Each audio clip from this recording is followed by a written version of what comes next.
हे गेले होते तिकडे, हे गेले होते लोटांगण घालून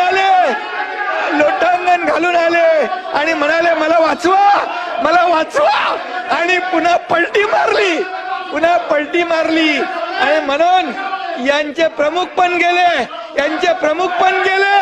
आणि तिकडं म्हणाले आम्ही युती सरकार स्थापन करू, इकडं आल्यावर पलटी मारली आणि या बीजेपीच्या देवेंद्र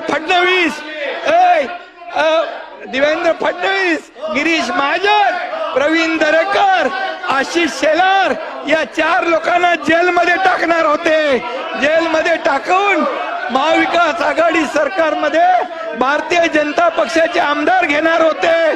त्यावेळेस मी यांचा डाव मोडला, यांचा टांगा पलटी करून टाकला, यांचा टांगा पलटी केला आणि महायुतीचं सरकार आणलं.